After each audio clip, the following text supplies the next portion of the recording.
Welcome to the Inner Space Project podcast, where we explore the full spectrum of emotions, from joy and love to sadness and fear, taking you on an inner space journey that challenges societal norms, encourages open dialogue, and raises awareness about all the parts of us, including the ones that may seem dark and mysterious.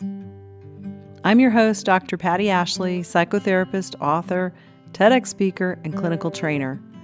Thank you for joining me as we navigate the labyrinth of emotions, dismantle stigma, and pave the way for a more compassionate and connected world.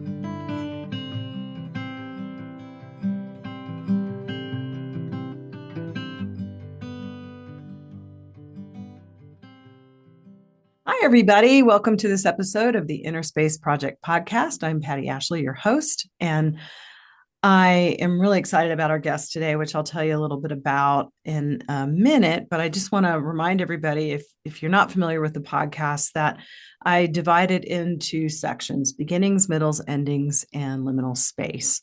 So I can cover all aspects of this life on this planet, in this body that we all experience. The first beginnings being the early part of life, parenting and childhood, and then middles being relationships, careers, and just general life stuff, and endings being around grief, loss, transition, and then liminal space is all the stuff in between, and dreams and the living in uncertainty. So this episode is an endings one, which is really near and dear to my heart. And many of you know, who follow me, my story of having lost my father when I was 11, and that being the motivation for me to do the work that I do today. So super excited for my guest today, because she is the CEO of Judy's House, the JAG Institute in Denver, Colorado, which provides quality care to grieving children and their families. And I had an opportunity to visit Judy's House a few years ago and see what they're doing with children in bereavement, and it's amazing. So my guest today is a licensed psychologist with more than 20 years of experience providing assessment and therapeutic support to families facing adversity. In her work, she's witnessed the lasting negative impacts of unaddressed grief. So important. She's dedicated to ensuring that appropriate care is available for all and raising childhood bereavement to a level of critical public importance. She oversees Judy's House JAG Institute's core initiatives: direct service, evaluation and research, training, and education. Welcome, Micki Burns. Hi, Micki. Thank you, Patti. It's truly an honor to be here with you. And I want to just applaud you for being willing to have conversations about grief, because we often shy away from them. Thank you. And same back at you, because again, it's such a topic that I think isn't nearly touched on enough. And I just love what Judy's House is doing. So can you tell us a little bit about Judy's House and what brought you into that arena and that type of work? Absolutely. I love talking about Judy's House. We are a nonprofit child and family bereavement center that just moved over to Aurora from Denver in 2022. We were started by Dr. Brooke Greasy and her husband, Brian Greasy. And those of you who follow football may know Brian. He's a former Denver Broncos quarterback, has played for many different teams in the NFL, and most recently was a quarterbacks coach for the San Francisco 49ers. But in his time here in Denver, met and fell in love with Dr. Brooke Greasy, who is a clinical psychologist. And together, on their very first date, they sketched out the blueprint for what now, almost 25 years later, is Judy's House. Brian's mom is Judy. That is our namesake, who died when he was 12 years old. And we exist to help children and families grieving a death loss find connection and healing.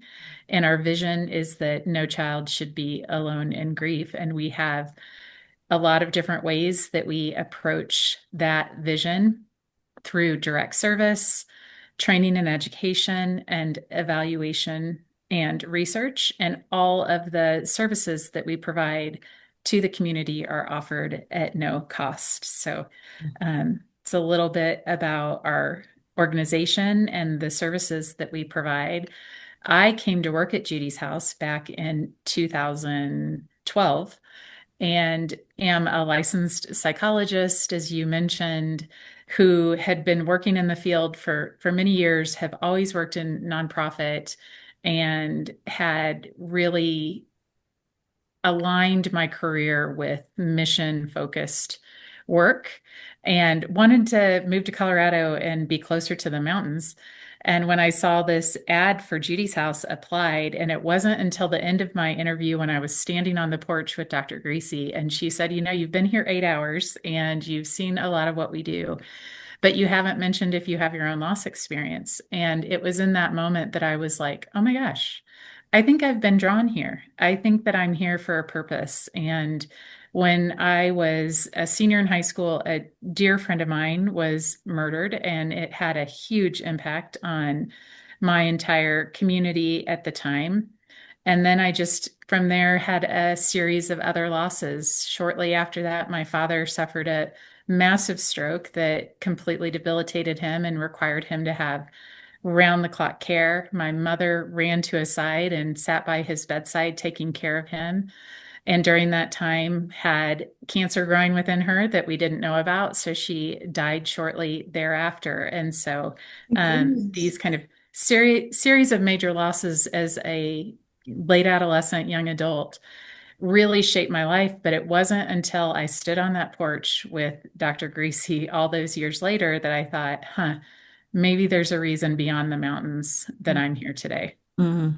That's beautiful. So your heart is really in the work, and I think that's the best way to approach it, right? I mean, we have. Absolutely. I think it gives me a passion and it helps me bring purpose to Mhm. my own loss experience, which I'm sure we'll talk about a little bit more today too. Yeah, yeah. I did a study in my one of my graduate programs, one of the many graduate programs on resiliency, and that was a longitudinal study that showed children who are able to give back, are the most resilient. So I think what you do and what I do, are ways to give back and have purpose. So that's wonderful.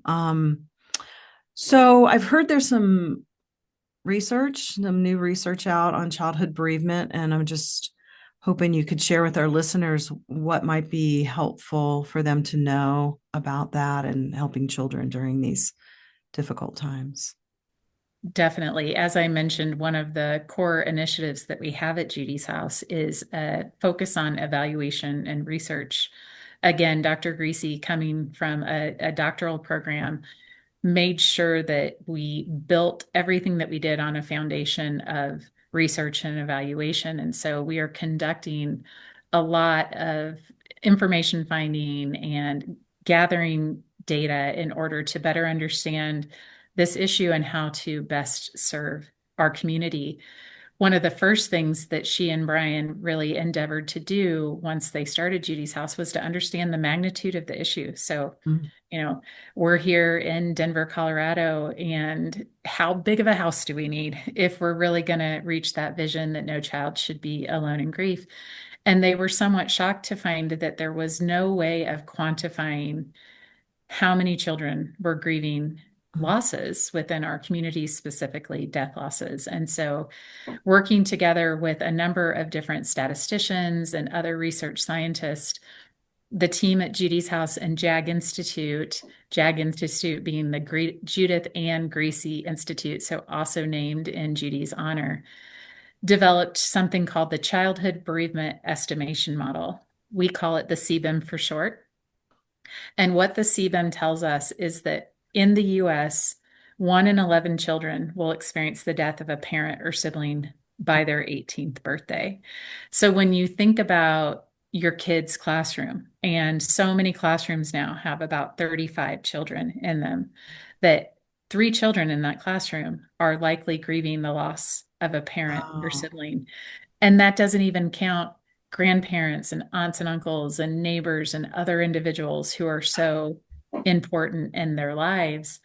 And when we take this model, this childhood bereavement estimation model, and we look at changes in childhood bereavement over time, we see that from the time Judy's House started back in 2002 to now, there has been a 41% increase in the number of children who have experienced the death of a parent or sibling. So this issue is unfortunately growing. Mm.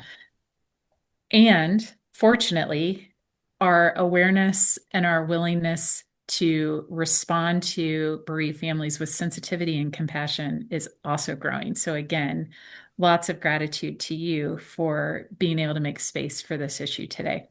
Oh, thank you for that. Yeah, I mean, it's so important. And my heart is just like aching at the thought of, and we were talking like 10%, right? Well, it's Mhm. 11 out of 100. So, or more than that. Oh, wow. And I just know how difficult it was, and how much children need at that, to get through that. So, what are some things people can do to support bereaved children and their families? I think that the first thing is just recognizing that you can make a difference.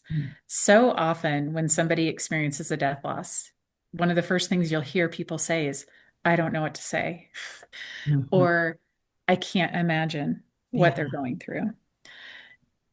By opening ourselves up to the possibility that we may actually be able to be an ally, we may actually be able to be a comfort, we may actually be able to be a support to somebody who's grieving, we are really expanding the universe of what's possible for those families. So the first thing that I would say is recognizing that you can make a difference. Mm. Second, I think it's about educating yourself. I just used a term intentionally that said, I can't imagine what they're going through.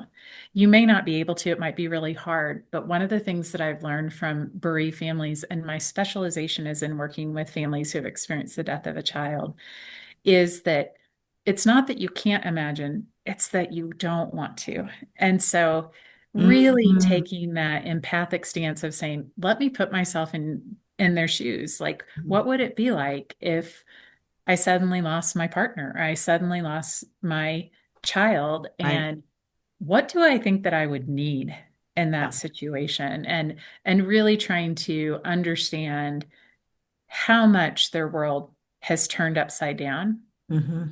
So the second being to educate yourself about how you might be able to support. And I think the third thing is being really intentional in how we offer that support. So you think about how when something bad happens, a lot of times what we hear from our peers and our family members is just let me know, I'm here. Anything you need, let me know. In the midst of grief, it's often very difficult to know what you need. Hmm. But if you say, I'm going to go to the grocery store and get your groceries this week, don't worry about it. Yeah. Like that can be the difference between somebody accepting your support and somebody saying, I don't know what I need, saying, I'm going to come over and rake your leaves next week. Right. Um, I'm going to take the kids for an hour so that you can just cry if you want, or, Mhm. go for a walk, be outside. Mhm. Think about the types of things, the activities that could be helpful, and extend that support to the bereaved family. I love all of that. I can so reflect on many of the pieces of it. And starting with the third one, I wrote about this when I wrote my memoir, Letters to Freedom, because my partner died 10 years ago, similar to the way my father died of a sudden heart attack. And that's what people would say. What do you need? What do you need? What do you need? So in the back of the book, I have, in the appendix or whatever, here's a list. Like you said, those are great ideas. I should add those to the list, but it's like people don't know. And people would say that to me, what do you need? What can I do? And I'm like, I don't know. And I would say, this is interesting. I would say, because my partner who died had lost his wife a few years prior to him and I being in relationship. And he said that the thing he needed the most was for people to reach out after some time has gone by.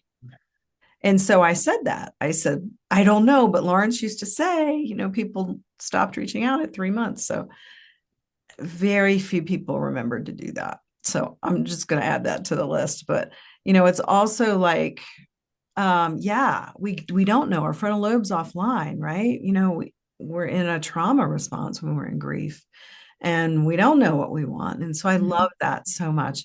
And also back to imagining, the experience, um, that empathy and the compassion, it comes from imagination and imagining and learning.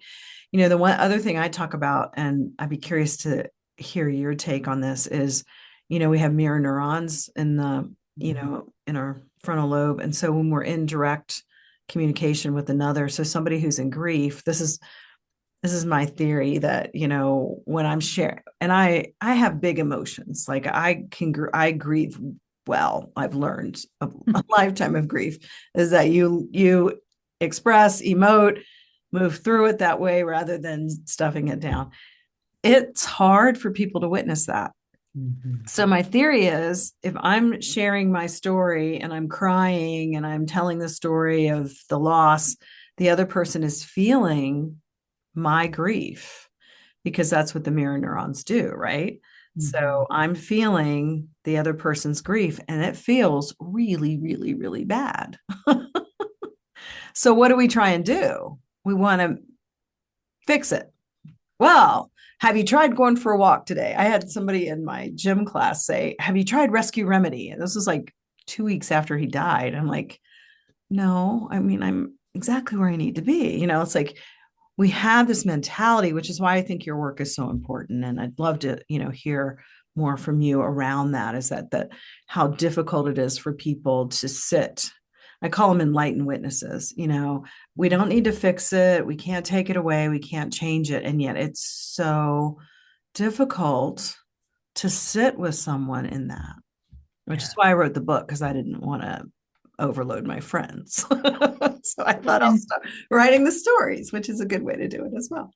And thank you for modeling that for your community, that I need you just to be with me and hold this with me. And as the supporter, recognizing that you do get to go home. This isn't your life. Like there is this Yeah, space between yeah. you and this individual. I have friends that ask me all the time, how do you do your job? It must be so depressing. And I tell them, this is the most inspiring and inspirational work I have ever been able to do. That getting to be in this space with families where so many people are afraid to be with them, that Mm, it's just too heavy, it's too dark, and say, no, I will sit with you here. yeah. And I can't make it better. I can't fix it. Nobody can. Hmm. But together, maybe we can carry the load, even if it's just for an hour and a half. And if I were going to add another one, I mean, you asked for three. I probably, like your book, could give you 25, but Hmm. don't take it personally. Yeah. So often when we're trying to support somebody and we think, well, gosh, what I would really want to do is go for a walk. So I'm going to call them up and say, let's go for a walk. And they say, no, not today. It's not Hmm. personal. Yeah. It's respecting who they are, where they are, and what they need in that moment. Oh, I love that. That is a really, really good point. And yeah, I mean, it's the same with my work. People say that to me too. And I'm like, it actually energizes me because, again, it's that purpose. It's like I get to do this. And yeah, it's hard. And, it's like someone who's a friend witnessing someone else's grief. Like you said, you get to go home and we have to have our own lives and our own spaces where we nurture and support ourselves too. I'm and one thing we didn't really talk about, I know I got to tour Judy's house a while ago, is what goes on there. Yeah. Tell me a little bit more about a day in the life. Well, I'll start with our direct service programs. So we offer therapeutic programming to children and families who have had a death loss. In order to qualify for our services, there has to be a child between the ages of 3 and 25 who is actively grieving that loss. So, unfortunately, at this time, we don't provide services to families where there aren't children who are bereaved, but we have lots of resources and referrals throughout the community that we can help connect individuals to. And we provide those services in Spanish and English. And we provide them both at our location in Aurora and in area community-based organizations, mostly schools throughout Mm. Metro Denver. And our services include assessments. So when a family first comes to us, we're going to do a comprehensive assessment of need to understand what's going on related to this bereavement, but also what's going on in addition to this that we might be able to help get you connected to some supports to address. And then we offer a number of different types of therapeutic services, everything from individual, couples, family, play therapy to multifamily, multi-group therapy that is probably what we're most well known for here in Denver. So entire families come together to Judy's house, and members of the family go into developmentally appropriate age groups where they are talking with others who have had similar types of losses. One of the things that's a benefit to being in a major metropolitan area is that we're able to group families together who have had similar types of loss experiences. So if you have experienced a suicide loss, which is still so stigmatized in our community, you know, when you come to Judy's house, you're going to be with others who have experienced a similar type of loss. So you don't have to worry about that stigma being present in that space. So um, that's a little bit about our therapeutic programs. We also have training and education. So for all of the listeners out there, it doesn't matter if you're in Denver or not. We provide training and education across the country because due to the magic of technology, we can pretty much be anywhere we need to be. So we will come in and do educational programming. Twice a month, we offer a workshop called Caring for Grieving Children, and individuals can just go online and register for that workshop. And we are doing education about what to expect when you are caretaking a grieving child and how to provide them with the support that they need to be able to grow and thrive and develop that resilience, that post-traumatic growth that you talked about earlier, Patti. And then we also have an intensive training program where we work with master's and doctoral level students in programs across the community. We also have a fellowship program where we take individuals from all across the country, come and spend 2 years with us Oh, studying wow. grief and trauma Mm. education and really learning about the therapeutic elements of that.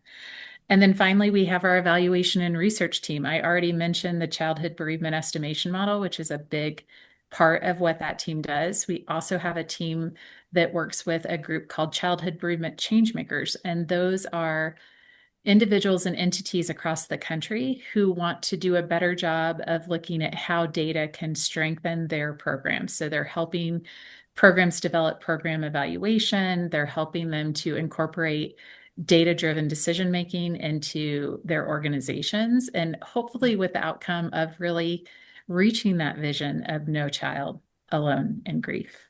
Hmm. Wow, that's a lot. I mean, that's a whole lot, even since I've toured. And I think you mentioned the JAG Institute. So what I'm making up, and you can correct me if I'm wrong, is that's this outreach education fellowship piece that yeah. And I don't think that was a lot of that was going on quite yet because it's been a while since I've been out there, and I'd love to come back actually. uh, We'd love to have you. yeah. Um, yeah, so that's a lot, and it's such important work. Is there anything else? I'm going to ask you a few questions that I ask all my guests about exploring our inner space, but I'm wondering if there's anything else that you feel would be important to speak to around children grief, Judy's house, your experience. Yes, I would love to tell your listeners about volunteer opportunities at Mhm. Judy's house. Yes. We rely so heavily on the community to help us do the good work that we do. Everything from coming for a day to help weed the garden to sitting with us with our kiddos in group and helping to be present with them as they're talking about what's most likely the most challenging thing that they have ever experienced. Mhm. And if anybody wants just a little taste of Judy's house before they would decide if they want to volunteer or not, we have some events that we do every year. Our next event is happening on April 29th, 2026 if you're listening to this in the future. Mhm. But that is our annual Strength in the Face of Adversity luncheon, where we have our founders there and typically have a, an individual who has some celebrity who's experienced loss. This year, we have Trent McDuffie, who is an NFL cornerback who experienced the loss of his brother, who is going to be sharing his story with our audience. Mhm. And then this summer on June 12th, we have our happy hour in the garden. So, Patti, we'd love to have you come see the building. It's a fun Ah, event. We have food and drinks and the beautiful yard that we have. And then coming up on October 4th this year, we are doing our annual pickleball tournament. So, for all of the pickleballers out there, those are some ways you can get involved that are really fun and uplifting. that's great. Thanks for sharing all that. Mhm. Um, okay. So what are your thoughts about exploring inner space, this place I'm describing as the full spectrum of emotions from joy to fear and sadness and love? What are your thoughts on that? I am grateful to you for having that as a focal point for this podcast. One of the things that we talk about at Judy's house is taking the wheel of emotions and saying to individuals, like, there are no good and bad emotions. They are all there for us to experience. So, we start with those six core emotions, and most people feel like anger is one that we need to avoid, but we absolutely need to feel it. I love what you said about when you are in your grief, it is big and expansive and it's there for all to see. And so, really appreciate that element of inner space, of looking at the whole gamut of reactions that we have to the environment that we're in, and then taking that and saying, okay, how do I manage this in the environment that I'm in? How do I manage this in my relationship with my partner, in my relationship with my child, in my relationship with my therapist? I feel like there is so much opportunity for us, both in and outside of the therapeutic office, to really focus in on what's happening for me internally and how is that coming into my interactions with others. So, thank you for making that a focal point.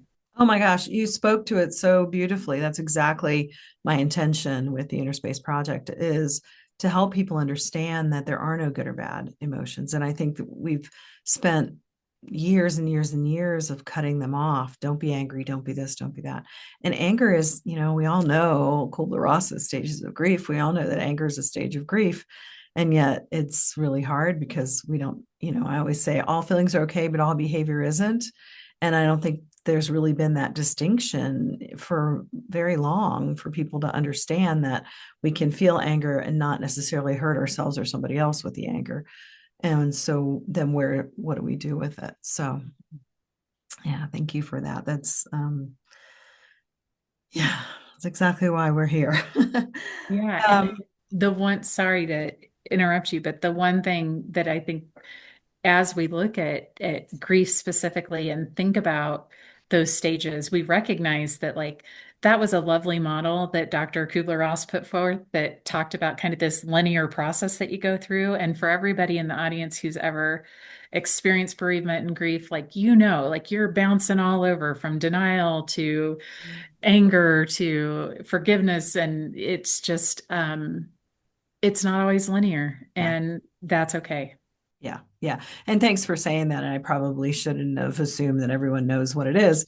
And it is. And I always tell people it's not linear, that it's, they're not necessarily stages. So do you want to just briefly kind of tell everybody about Kubler-Ross's? Absolutely. So, Dr. Elizabeth Kubler-Ross was this amazing doctor who was doing work in hospitals, and she noticed that in the terminal ward, nobody was going there. Nobody was talking to the patients. And she took it upon herself to go to them and start talking to them. And at first, they were really resistant to her because Mhm. they weren't used to individuals coming in and asking them about their end of life. But eventually, she started bringing her residents and other individuals and really started collecting data on what is going on for this individual as they are facing the end of life. And from that, she developed this these 5 stages that, go along a continuum, ending with acceptance. So this, Mm-hmm. I'm accepting that my life is ending, but it includes anger, it includes denial, it includes all of these other processes that we go through. And then, as does happen in the research world, this research that was so rich got adopted and applied to individuals who are grieving as stages of grief because this person was grieving the end of their life. Well, that's the same thing that happens when we experience loss in our lives. And that model has been used and it's been so incredibly helpful for so many years. And I think as we started talking more and more about loss, I think you mentioned, Patti, that, when you were 11 and lost your dad, there wasn't a lot of people saying, hey, let's come sit down and talk about this. But as we have started to break down some of those taboos, we began to see that while the stage model was helpful, it wasn't all defining, and that it can help to guide on what some people may experience. Some people may never experience anger. Some people may never experience denial. And it doesn't mean you're grieving wrong because there's no right or wrong way to grieve. Yeah, thank you for that. And yes, it's interesting because it isn't linear and everybody grieves different. And it also, I think her work was so important because it gave us some depth to the experience. It wasn't as simple as, someone you've lost somebody you love and it's hard. It was you've got these deep feelings of denial and bargaining and depression and anger and and acceptance does come at some point, but acceptance isn't, I don't think we ever what is it I've heard, you never really are finished with grief because it and I think that's in all areas of my work. I think that's probably the most important thing that people need to understand. We have this idea that we're going to get to a finish line and the promised land syndrome, as Carolyn Mace calls it. It's like, okay, we're going to do this emotional work and then we're going to be happy and happily ever after in the land of Oz. It's like, no, it deepens us. It gives us pieces of who we are. I mean, yeah, Yeah, the gifts of grief. I yeah. mean, we hear so much about the maladaptive aspects of grief or the more challenging and difficult aspects of grief, but we really challenge individuals in our program to say, what are some of the things that I'm going to take from this experience? I can't bring my person back, Mm, but how can I take this yeah, experience and create some sort of legacy to yeah, them? right, right. Yeah, they live in our hearts. They're always there. And so and yeah, and grief is a process for everybody that's very different, and especially for children. Oh, the one other thing, and I know we're gonna wrap up in a few minutes, but the one thing that we didn't talk about was talking to kids about death. The whole, cognitive development where they don't know fantasy from reality until 7 or 8, and the whole idea of God and heaven. Um, so what are your thoughts on euphemisms and how we talk to children about the afterlife from Yeah. whatever position? This is such a tricky question. So tricky that we developed a handout that is probably our most used handout that's about talking to children about death Mhm, mhm, and about the importance of, within your own cultural context, using concrete language. mhm, So when we say they passed away, when we say we lost them, you imagine a 4-year-old who's standing and let's say their mother died within the last 6 months and they overhear their grandmother saying, well, we lost his mother 6 months ago. And he's like, you lost my soccer shoes last week and we found them. Why aren't you out looking for my mother? Like, right. you know, the importance of using language that they can understand and the importance of repetition.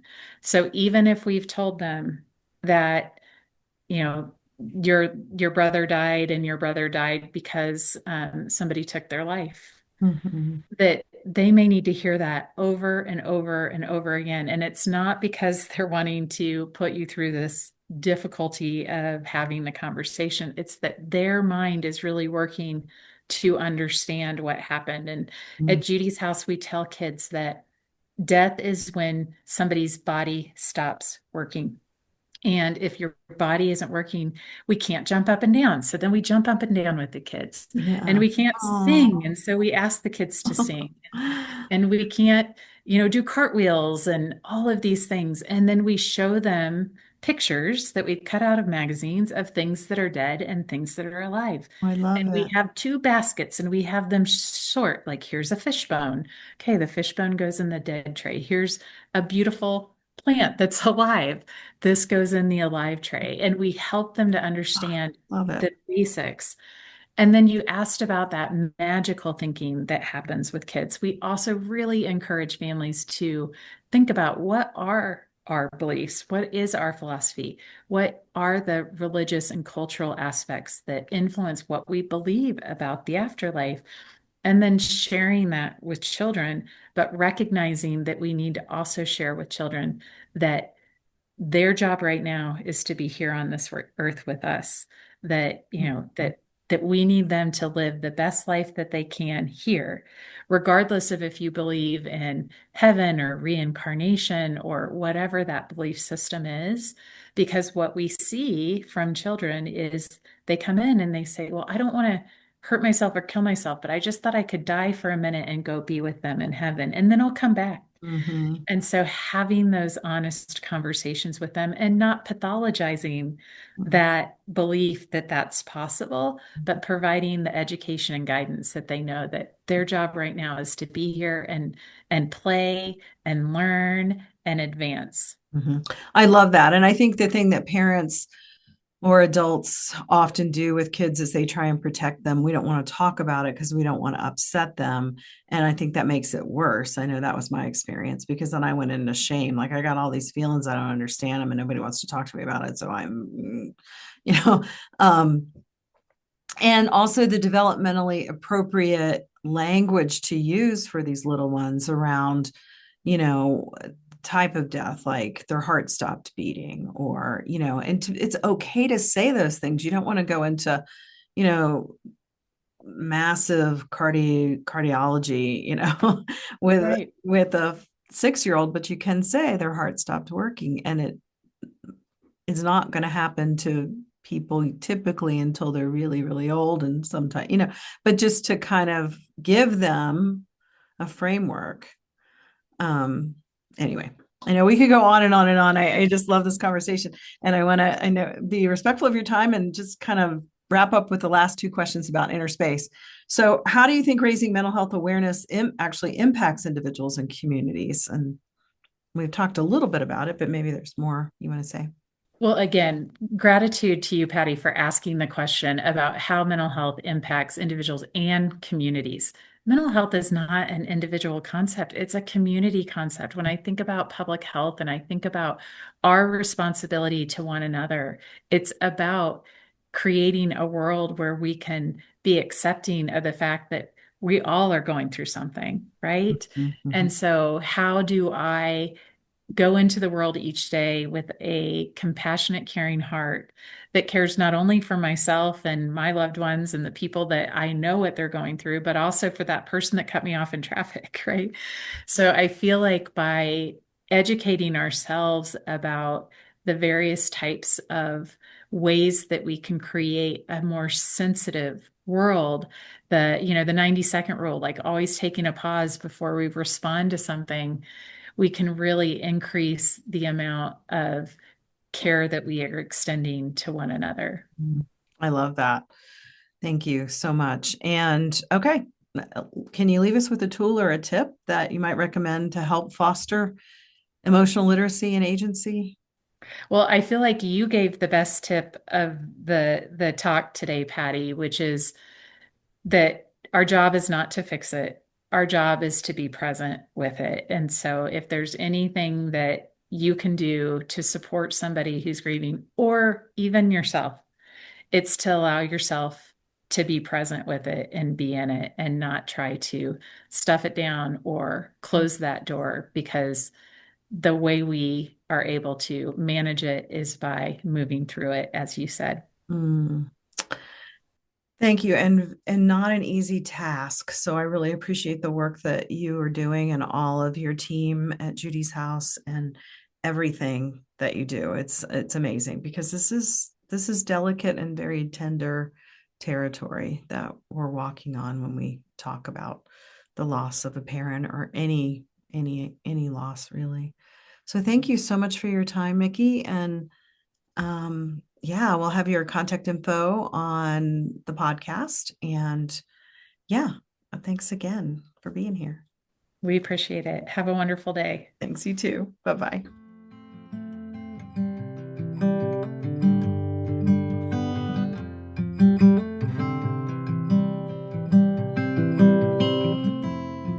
Thanks for tuning in. I hope you enjoyed this inner space journey, and we'll come back again for the upcoming episodes. For more information about the Inner Space Project and all the other offerings I have for you, please visit my website, www.pattiashley.com, PATTIASHLEY. Thanks again, and I'll see you real soon.